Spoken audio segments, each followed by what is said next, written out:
A'udzubillahi minasyaitonirrajim. Bismillahirrahmanirrahim. Alhamdulillahirabbil alamin. Nahmaduhu wa nasta'inuhu wa nastahdihi wa nastaghfiruh wa na'udzubillahi min syururi anfusina wa min sayyiati a'malina. May yahdihillahu fala mudilla lahu wa may yudlilhu fala hadiyalah. Nasyhadu an la ilaha illallah wa nashhadu anna Muhammadan abduhu wa rasuluh. Allahumma salli ala sayyidina Muhammad wa ala alihi wa sahbihi ajma'in.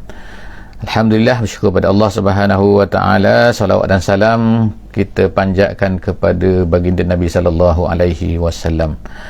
Hari ini berjumpa lagi kita insya-Allah. Di pagi ini kita bersama-sama dalam sesi tadabbur harian satu hari satu muka surat. Insya-Allah hari ini kita akan bersama-sama di muka surat yang ke-238 insya-Allah. 238 kita akan bersama-sama di surah Yusuf ayat yang ke-23 sehingga ayat yang ke-30. Seperti biasa insya-Allah kita mulakan pagi ini dengan saya meminta respon daripada semua yang berada di line pada pagi ini untuk sama ada alhamdulillah dah ada yang telah memberi respon suara dan juga gambar, alhamdulillah. Hari ini kita akan melihat insya-Allah, saya akan baca sikit cerita tentang kisah Nabi Yusuf. InsyaAllah kita bersama-sama lagi, sebagaimana kita termaklum sebelum daripada ni, bahawa kisah kita adalah kisah Nabi Yusuf AS yang telah sampai ke satu peringkat umur yang kita nyatakan sebelum daripada ni dalam muka surat 237, iaitu Nabi Yusuf telah sampai ke umur yang dipanggil Asyuddah. Asyuddah ni artinya adalah Nabi Yusuf telah sampai ke umur dikatakan 33 tahun, 30 ataupun 33 tahun. Itu menurut setengah pendapat ulama tafsir, walaupun tidak dinyatakan dengan jelas oleh Allah Subhanahu wa taala di dalam surah ini. InsyaAllah kita baca. A'udzubillahi minasyaitonirrajim. Bismillahirrahmanirrahim. Wa rawadathu allati huwa fi baitiha an nafsihi wa ghallaqatil abwaba wa qalat hayta lak. Qala ma'azallah innahu rabbi ahsana mathwaya innahu la yuflihuz zalimun. Sadaqallahul azim. Ayat yang baru saya baca sebentar tadi, ayat 23, menceritakan tentang apa yang berlaku seterusnya. Dalam ayat 22 kita baca bahawa Nabi Yusuf telah diberikan, setelah daripada sampai kepada satu peringkat umur, telah diberikan kehebatan oleh Allah Subhanahu wa taala dengan hikmah dan juga dengan ilm. Jadi apa yang berlaku seterusnya ialah babak pada umur dah dewasa ni, Nabi Yusuf telah diuji oleh satu ujian yang memang masyhur, iaitu dalam ayat 23 pada kali ini, iaitu warawadathu. Jadi di dalam rumah ni Nabi Yusuf ni ada isteri tuan rumah tu, isteri Aziz, yang kita katakan nama dia disebutkan oleh setengah ulama tafsir sebagai Zalikha. Ada yang baca Zulaikha, tapi yang mengikut tafsir Jalalain dia kata nama dia ialah Zalikha. Menurut setengah tafsir lain dia tidak menyebutkan nama ni, dan menurut ceritanya, menurut riwayatnya, bahawa pendapat ini adalah pendapat yang dikatakan tidak ada jelas di dalam Al-Quran ataupun di dalam sunnah. Tetapi ini adalah pendapat yang dikemukakan oleh ulama-ulama tafsir. Jadi terpulanglah kepada kita nak katakan namanya Zalikha ke ataupun tidak ke dan sebagainya. Itu adalah sebenarnya tidak dijelaskan oleh Al-Quran. Dia hanya dijelaskan oleh cerita-cerita yang diriwayatkan dalam kitab-kitab tafsir. Jadi warawadathu, yang pentingnya ialah perempuan itu. Perempuan itu iaitu perempuan yang allati huwa fi baitiha, yang mana perempuan yang mana Nabi Yusuf berada di dalam rumahnya. Maknanya daripada mula-mula, sejak daripada awal lagi ketika dia dibawa pulang ke rumah tu, jadi maknanya dia bersama dengan perempuan tersebut. Perempuan itu ada bersama dengannya. Jadi sekarang ni tiba-tiba warawadathu, menggoda. Rawadat tu maknanya perempuan itu menggoda, mengajak melakukan satu perkara. An nafsihi itu ialah daripada dirinya situ ialah Yusuf alaihissalam. Jadi pendapat ulama kata macam ni kan, iaitu Nabi Yusuf ni dia mempunyai satu pegangan iaitu tidak mahu melakukan satu benda yang tak elok lah. Jadi tiba-tiba perempuan ini telah menggodanya supaya meninggalkan an nafsihi, daripada pegangan tersebut, iaitu tidak mahu buat benda-benda yang tak elok ni. Jadi wa ghallaqatil abwab, dan kemudian perempuan itu telah menjadi perempuan itu ghallaqat mengunci al abwab tu pintu-pintu, maknanya semua pintu telah dikunci. Jadi mana pintu rumah tu. Jadi bukan satu pintu saja, bukan al-bab saja, tapi al-abwab, gitu, pintu-pintu. Jadi perempuan ni lah maknanya dia plan dah kan, waqalat, dan kemudian dia berkata. Jadi ada 3 perkara yang dibuat di sini kan. Dia kata apa? Satunya rawadat, yang kedua ialah ghallaqat, dan yang ketiganya qalat. Dia kata hai talak. Hai talak ni maksudnya ialah datanglah, maknanya panggilan yang merayu. Ada bacaan di sini, ada 3 bacaan sini. Ada baca dengan baca hi talak, ada yang baca dengan hai tulak, gitu kan, hai tulak kan. Jadi ada baca hai tulak, ada baca dengan hi talak, ada baca dengan yang kita baca hai talak dalam Quran yang qiraat biasa yang kita baca kan. Jadi apabila perempuan tu memanggil macam tu, dia panggil Nabi Yusuf, dia kata, jadi Nabi Yusuf pun berkata apa? Dia kata qala ma'azallah. Dia kata ma'azallah ni artinya aku berlindung dengan Allah daripada perbuatan ini. Maknanya dia minta mengucaplah, kita katakan kalau kita sekarang kan mengucapkan a'udzubillahi minasyaitonir rajim, maknanya aku tak nak buat benda ni. Innahu rabbi, kata Nabi Yusuf, innahu rabbi, sesungguhnya tuan rumah ni adalah rabbi. Rabbi itu bukan Tuhanku, tapi maksudnya adalah tuan aku. Maknanya ahsana maswaya, dia kata ahsana makna tuan aku ni, dia telah menjaga aku dengan baik, memberi aku perlindungan dengan baik di rumah ni. Ahsana maswaya, menjaga, memberi aku perlindungan, memberi aku tempat tinggal yang baik di sini. Jadi innahu la yuflihu zalimun, dia kata sesungguhnya tidak berjayalah orang-orang yang zalim. Jadi Nabi Yusuf tu maknanya tak berjaya. Orang zalim situ maksudnya ialah orang-orang yang berkhianat ataupun orang-orang yang melakukan perbuatan yang tak elok dengan isteri tuan rumah tu sendiri. Itu maknanya innahu la yuflihu zalimun. Maksud zalim situ ialah maknanya kalau orang buat jahat macam tu lah, tak akan berjaya. Innahu la yuflih. Tu maknanya jadi dalam ayat 23 ni kita baca bahawa perempuan tu telah mengajak Nabi Yusuf melakukan satu benda yang tak elok, kemudian Nabi Yusuf telah menolak. Jadi dalam ayat seterusnya, ayat 24 ni, Allah SWT ceritakan walaqad hammat bihi. Hammat maknanya perempuan tu sesungguhnya hammat bihi, dah nak sangat dah, maknanya kan dia ingin sangat kepada Nabi Yusuf tu. Wa hamma biha laula an ra'a burhana rabbih. Dan kemudian, tapi Nabi Yusuf macam mana? Adakah Nabi Yusuf ini akan sama berkeinginan juga? Sebagai manusia biasa, menurut setengah ahli tafsir, dia kata sebagai manusia biasa, kalau ikutnya memang logik lah, maknanya Nabi Yusuf pun akan mempunyai keinginan yang sama terhadap perempuan tersebut kan. Tetapi pada masa tu Allah Subhanahu Wa Taala memelihara dia. Kalau ikut manusia biasa kan, kalau ikut manusia biasa. Waalaikumsalam warahmatullahi wabarakatuh. Jadi kalau ikut, tapi oleh kerana Allah Subhanahu Wa Taala telah memperlihatkan kepadanya, dia kata ar-ra'a burhana rabbih, dia telah melihat burhan daripada Tuhannya. Burhan tu makna tanda. Apa maksud tanda di sini? Macam-macam ulama sebut kan, macam-macam. Ada pendapat kata bahawa pada masa tu dia nampak ayah dia datang, lalu ayahnya memukulnya. Ayahnya memukul dia, memukul dadanya, lalu hilanglah perasaan terhadap perempuan tu. Tu satu pendapat lah kata kan. Satu pendapat kata dia lihat pada dinding ada tertulis kan, jangan buat benda ni. Ada yang katakan bahawa malaikat dia boleh datang pada masa tu kan, menghalang dia, jangan buat benda ni. Jadi itu macam-macam lah. Cuma pandangan-pandangan ini tidak apa kita katakan, tidak ada dijelaskan oleh Allah Subhanahu Wa Taala kan, dan tidak ada, cuma disebutkan oleh ahli-ahli tafsir yang setengah tu adalah berdasarkan kepada cerita-cerita daripada Israiliyat. Tapi kita nak kata betul ke, nak kata salah ke, wallahu a'lam bisawab, tapi kita boleh dengar. Jadi itu adalah perkara-perkara yang dikatakan oleh para ulama tafsir kan. Tetapi yang jelas daripada ayat ini ialah dia melihat burhan daripada Allah. Burhan iaitu melihat tanda daripada Allah. Dan ada yang mengatakan bahawa Allah Ta'ala mencampakkan dalam hatinya perasaan tak suka kepada membuat perkara itu. Jadi kalaulah tidak kerana itu, nescaya dia akan ada perasaan. Kalaulah ikut sebagai manusia biasa, dia mesti akan ada perasaan juga terhadap perempuan itu kan. Tetapi Allah Subhanahu Wa Taala telah menghilangkan perasaan itu. Jadi yang tinggal sekarang ialah perempuan itu wahammat, walaqad hammat bihi, dan wahamma biha laula, kalaulah tidak. Jadi kemudian kadzalika linasrifa anhu su, Allah Taala kata begitulah Allah Subhanahu Wa Taala memalingkan daripadanya kejahatan, iaitu kejahatan ingin melakukan khianat kepada tuan rumahnya. Jadi maknanya di sini ialah Allah Subhanahu Wa Taala Allah Subhanahu Wa Taala ni, kalau Allah kita ni memohon kepada Allah Subhanahu Wa Taala, Allah Taala akan pelihara kita daripada segala dosa, segala apa perasaan-perasaan yang tak baik. Itulah yang ulama-ulama kata sepatutnya kita ambil daripada kisah ini secara khususnya, iaitu apa kan, iaitu kalaulah kita ni berusaha untuk melarikan diri daripada perkara-perkara yang tak baik, Allah Subhanahu Wa Taala akan membantu kita. Tapi kalau kita tidak endah, kita buat tak kisah je kan, kita sendiri pun nak ke Allah Subhanahu Wa Taala nanti akan takutnya kan akan membiarkan kita sendiri.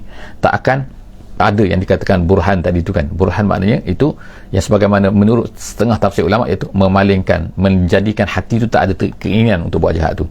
Jadi Allah SWT kata linasrifa anhu su' wal fahsya, dan juga fahsya itu perbuatan-perbuatan jahat sebenarnya, perbuatan-perbuatan kotor, tapi secara khususnya berkaitan dengan seks dan sebagainya, naluri seks macam tu kan. Jadi kalau di sini adalah maknanya zina lah. Jadi kejahatan su' yang pertama itulah makna khianat, yang kedua kata ulama tafsir adalah yang fahsya itu adalah makna zina. Jadi Allah Ta'ala palingkan dia, innahu min ibadinal mukhlasin, sesungguhnya dia iaitu Nabi Yusuf tu daripada hamba-hambaku yang mukhlas. Dari dua kan, satu mukhlas, satu mukhlis. Kalau mukhlis tu maknanya memang ada dua kiraat sini, ada kiraat satu mukhlisin. Mukhlisin makna daripada hamba-hambaku yang ikhlas. Kalau mukhlasin maknanya yang terpilih, maknanya yang terpilih oleh Allah Subhanahu Wa Taala untuk menjadi ikhlas lah. Wastabaqal bab, seterusnya cerita seterusnya ialah apa? Jadi maknanya dia lari. Ini maknanya Nabi Yusuf maknanya dia lari, dia tak teruslah biar orang ajak ni kan, bila tak, dia lari. Wastabaqal bab maknanya berebutlah ke pintu, maknanya Nabi Yusuf lari ke pintu, kemudian wastabaqal bab menuju ke pintu, wa qaddat qamisahu, dan tapi perempuan tu qaddat menarik pakaiannya, menarik pakaian qamisahu iaitu baju Nabi Yusuf, min duburin daripada belakang. Maknanya bukan daripada depan lah tarik, tapi tarik daripada belakang. Lalu koyaklah baju tu kan. Wa alfaya, tiba-tiba muncul, wa alfaya wajada maknanya kan, tiba-tiba kedua-duanya mendapati apa? Sayyidaha ladal bab. Sayyidaha makna tuan rumah tu, maknanya aziz lah kita katakan, iaitu pembesar tu yang membeli Nabi Yusuf tu. Jadi tiba-tiba dapat muncul depan rumah, depan pintu tu. Qalat, perempuan tu terus berkata, tengok kan, maknanya kan terus dia pandai kan cari nak membersihkan dirinya. Dia kata apa? Qalat ma jazaa'u man arada bi ahlika su'an, apa sepatutnya balasan terhadap orang-orang yang nak buat jahat terhadap orang rumahnya sendiri, ahli rumahnya sendiri. Tengok kan, cepat-cepat dia berkata. Nabi Yusuf tak cakap apa lagi, dia dah bercakap dah. Dia kata kan, dia kata kalau orang buat macam tu, illa an yusjana au azabun alim, sepatutnya dia ni kena di jail, yusjana maknanya dikurung lah, ditahan, au azabun alim, ataupun kenakan azab yang pedih. Kalau azab yang pedih pada masa tu, hukuman dia siapa-siapa yang nak buat jahat dengan seseorang tu, maka dia akan dikenakan dipukul habis-habisan. Jadi terus tengok, pandai perempuan tu terus berkata macam tu, kata nak melepaskan diri dia lah kan, berlakon ni kan, bersandiwara kan di depan tuan dia tu. Jadi apa kata Nabi Yusuf?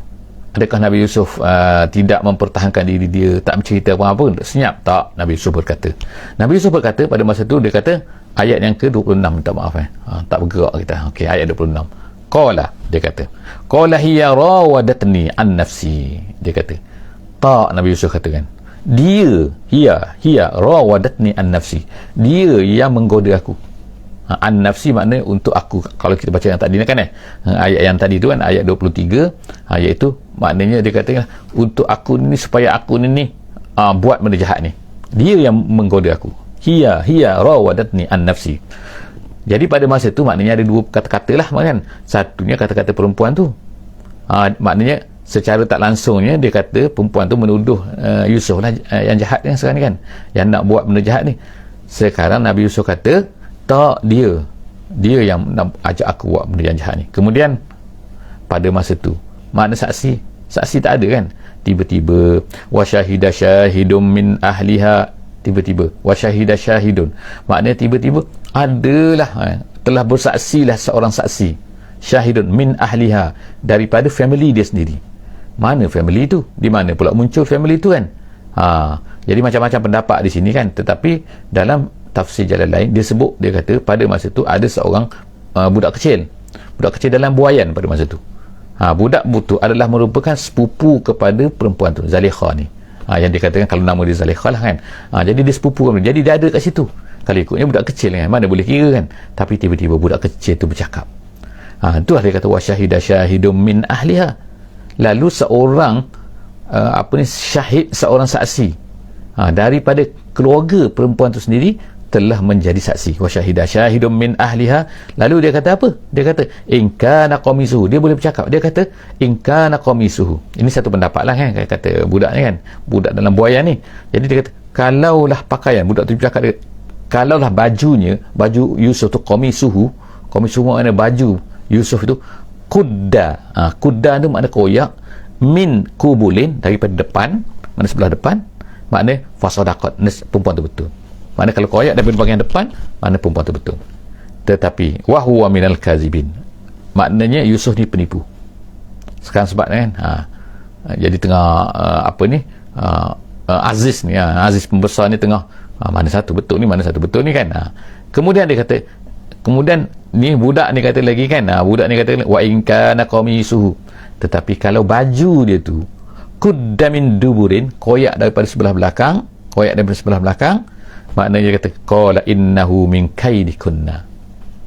Budak tu kata, saksi tu kata, ini adalah merupakan plan jahat daripada perempuan.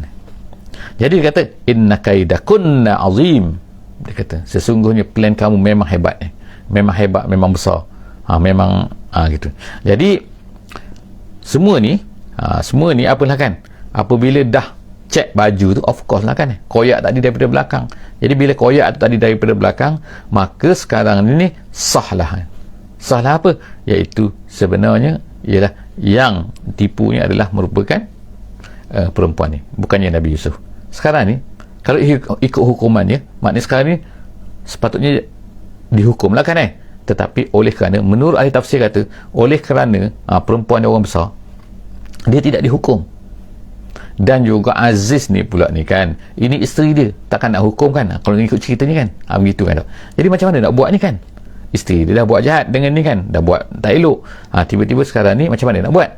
Jadi jadi apa ni seterusnya ialah Yusuf, dia kata. Lalu Aziz ni pembesar ni pun berkata kepada Nabi Yusuf, dia kata Yusuf a'rid an hadza, dia kata a'rid an hadza, maksudnya jangan bising-bising, jangan viralkan cerita ni. Sekarang ni dah, maknanya dia dah mengaku dah. Jadi bila ayat ni kita tengok ayat 27 ni kan, ayat 28 dia kata, minta maaf ayat 29, minta maaf, ayat 29 dah laju kita. Jadi bila sampai ayat 29 ni, pembesar tu kata Yusuf a'rid an hadza, kamu Yusuf dah kata jangan bising-bising benda ni. Bermakna apa? Daripada ayat ni kita faham bahawa ni pembesar ni sendiri sekarang ni kan, dia dah mengaku dah bahawa sebenarnya Yusuf ni betul dan isteri dia salah. Tapi adakah dia akan menghukum? Tidak. Ini adalah maknanya kita boleh tengok secara tidak langsung kan, bahawa apa yang berlaku kan, maknanya apa yang berlaku dalam masyarakat pada masa tu kan pun rupanya masyarakat orang besar kan, banyak perkara-perkara penyelewengan yang disembunyikan. Secara tidak langsung kita boleh sini kan. Jadi bahkan orang-orang yang tahu apa yang berlaku di dalam tu kan, di dalam suasana kan, sebab Yusuf pada masa tu adalah dianggap sebagai hamba kan, dan hamba ni memang duduk di dalam rumah tu kan, dalam istana tu, dalam suasana orang besar tu kan, dan dia tahu kan ya. Jadi tiba-tiba dia tahu perkara ni berlaku, jadi dia kata Yusuf jangan bising Yusuf a'rid an hadza, kamu jangan viralkan benda ni, wastaghfiri li zambiki, dan awak bertaubat, dia kata. Maknanya kita tak katalah bahawa ni Masya Allah hebatnya dia kan, ada istighfar pula kan, tak adalah kita kata macam tu kan, tapi maknanya ialah dia kata makna istighfar li zambik, bukan maknanya dia ni beriman. Bukanlah kita katakan bahawa Aziz ni ketua negara, bukan ketua negara, itu menteri tu dia ni beriman, tak kan, tapi maknanya awak bertaubat macam tu lah kan, maknanya jangan buat lagi lah maknanya perkara ni. Selepas ni wastaghfiri li zambik wa Zulaikha, dia kata innaki kunti minal khati'in, awak sekarang salah. Jadi dia mengaku salah dalam ayat 29 ni, dan dia nak katanya bahawa kesalahan awak ni Tapi maknanya sinilah, kalau ikut ceritanya ialah bukan dalam ni kita boleh baca, boleh fahamkan a'rid an haza ni maknanya jangan kamu bising-bising. Tetapi apa yang berlaku ialah tak macam tu. Daripada mana cerita ni boleh bising, wallahu a'lam bisawab, tidak diceritakan oleh Allah Subhanahu wa taala. Macam-macam teori. Kan macam mana boleh sampai berita ni keluar kan? Akhirnya rupanya berita ni sampai keluar juga.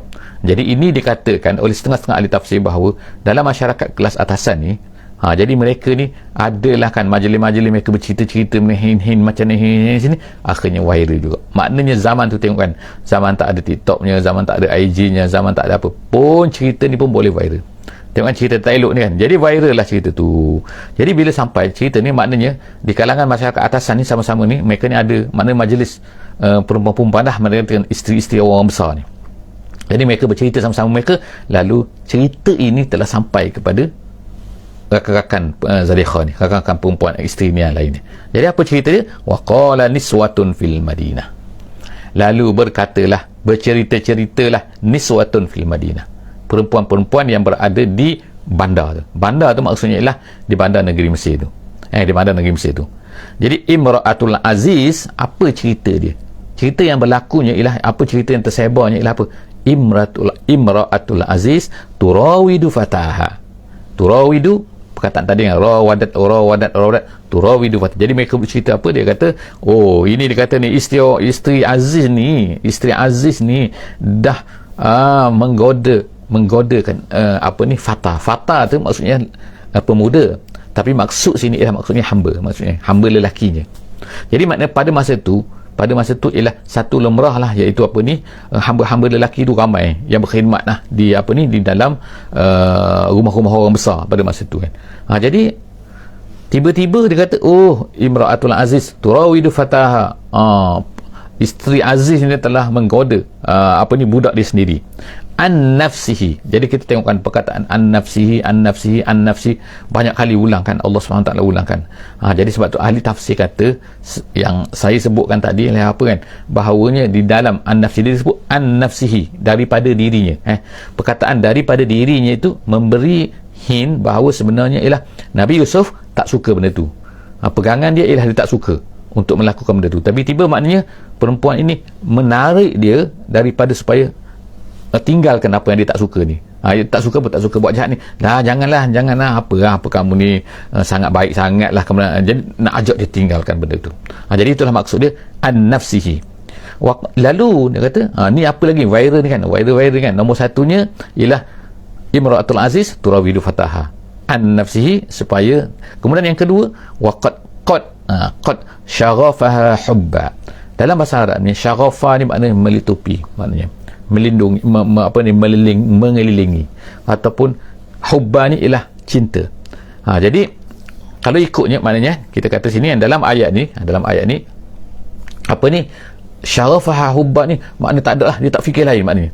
Setiap masa duk fikir pasal duduk fikir pasal cinta dia kepada Nabi Yusuf tu kan.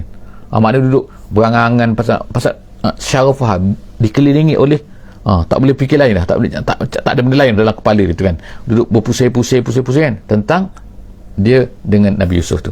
Jadi sebab itulah itu dah dahsyat lah kan. Qad syaghafa hubba inna lanaraha. Apa kata perempuan tu? Dia kata inna lanaraha, sesungguhnya kami semua tengok dia ni, ni perempuan ni, isteri Aziz, fi dalalin mubin. Tak betul ni, kata fi dalal ni bukan maknanya di dalam kesesatan yang nyata, di dalam kesesatan, bukan dalam kesesatan nyata, tapi maksudnya sini ialah dalam khata'. Dalal sini maknanya khata', fi dalal, dalam kesilapan yang memang jelas.